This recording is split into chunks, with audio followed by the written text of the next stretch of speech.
74वें गणतंत्र दिवस के मौके पर हक की आवाज ट्रस्ट की ओर से पंजाब के लुधियाना में सम्मान समारोह का आयोजन किया गया।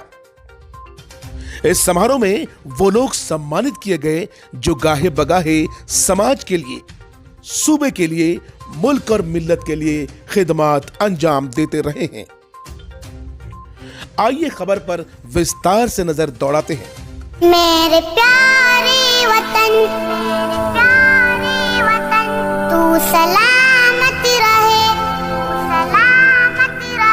मेरे प्यारे वतन तू सलामत रहे, बाग़बाने चमन तू सलामत रहे। मेरे प्यारे वतन तू सलामत रहे, बाग़बाने चमन तू सलामत रहे, तू सलामत रहे, तू सलामत रहे, तू सलामत रहे। लुधियाना के मॉडल कॉलोनी में हक की आवाज ट्रस्ट की ओर से 74वें गणतंत्र दिवस के मुबारक मौके पर परचम कुशाई यानी झंडा उत्तोलन किया गया।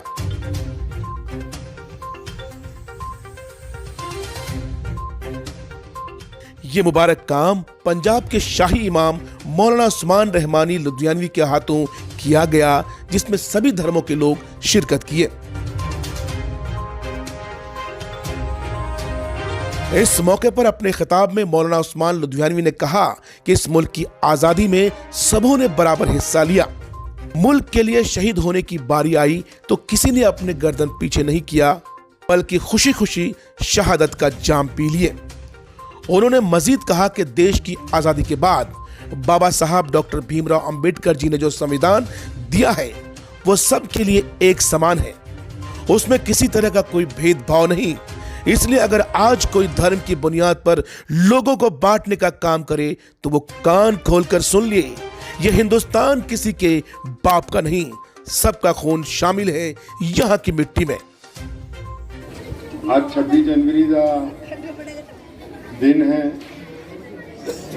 और ये बड़ा ही अहम दिन है। सिर्फ ये नहीं कि असी इनू मना रहे हैं, बल्कि अज का दिन तय करता है कि भारत की आज़ादी तो बाद 26 जनवरी का दिन इस गल नू यकीनी बनाता है, इस गल नू तय करता है कि ये देश जिहड़ा किसी के बाप की जागीर नहीं है, सारियां दा बराबर है, कोई इहदे च अपना राज नहीं चला सकता।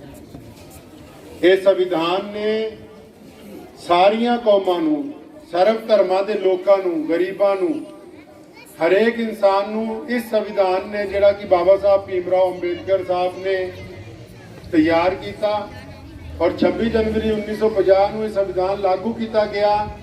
इसी संविधान की देन है कि अज असी सारे अपने अपने धर्म च रहने के बावजूद अपने अपने धर्म के उत्ते चलते हुए आजादी दे नाल इस देश दे विच रह रहे हैं और एक दूसरे दे नाल प्यार। वहीं सीमांचल से लुधियाना के दौरे पर आए गांव मोहल्ला चैनल के संचालक निहाल अख्तर पयामी ने कहा कि मुल्क को बचाने के लिए इसका संविधान बचाना जरूरी है। संविधान को बचाने के लिए अपने बच्चों को, अपने बड़ों को, बुजुर्गों को शिक्षित करना जरूरी है। जब तक वो शिक्षित नहीं होंगे तब तक संविधान की अहमियत को समझ नहीं पाएंगे। आप ह्यूमैनिटी के लोग इस देश के संविधान को बचाना चाहते हैं, आप इस देश में बराबरी का स्टेटस चाहते हैं, तो आपको अपने बच्चों को पढ़ाना होगा। आपको अपने बच्चों को पढ़ाना होगा, पढ़ाना होगा, पढ़ाना होगा। दूसरा कोई विकल्प नहीं है। आप अपने बच्चों को पढ़ाइए, खूब तालीम दीजिए और बच्चे और बच्चियों में कोई फर्क मत कीजिए। जो ये कहता है कि बच्चियों को 4 दीवारी के अंदर कैद करके रखना चाहिए, वो किसी भी मजहब का शख्स नहीं है और कोई भी मजहब ये नहीं कहता कि आप तालीम हासिल मत कीजिए। इस्लाम कहता है कि आप इल्म को हासिल करो, उसके लिए दुनिया में कहीं भी जाना पड़े इल्म को आप हासिल करो। वहीं सीमांचल से आए शहनवाज बेबाक ने भी पुरजोर तरीके से अपने ख्यालात का इजहार किया। जो एक बिना मजहब का देश है, हमारा देश का कोई मजहब नहीं है। भले ही हमारे अपने अपने मज़ाहिब और मजहब होंगे, लेकिन हिंदुस्तान एक सेकुलर कंट्री है। इस सेकुलर कंट्री को बचाना है और अपने मजहब जो पर्सनल लॉ है उसको बचाना है। ये उस युग महफूज होगा जब हमारे देश का संविधान महफूज रहेगा। 74वें गणतंत्र दिवस के इस मुबारक मौके पर मीडिया के क्षेत्र में शानदार कारकर्दगी के लिए निहाल अख्तर पयामी और शहनवाज बिबाग पंजाब के शाही इमाम मौलाना उस्मान रहमानी लुधियानवी के हाथों पीस अवार्ड से सम्मानित किए गए। कार्यक्रम को सफल बनाने के लिए हक की आवाज ट्रस्ट के चेयरमैन सज्जाद आलम ने सबों का दिल की गहराइयों से शुक्रिया अदा किया। आपको बताते चले कि हक की आवाज ट्रस्ट पिछले 3 सालों से अवामी खिदमात के काम में जुटी हुई है। लॉकडाउन के दौरान इस ट्रस्ट के जरिए हजारों प्रवासियों जरूरतमंदों के बीच राहत कार्य किए गए। किसान आंदोलन में भी इस ट्रस्ट ने अहम भूमिका निभाई थी।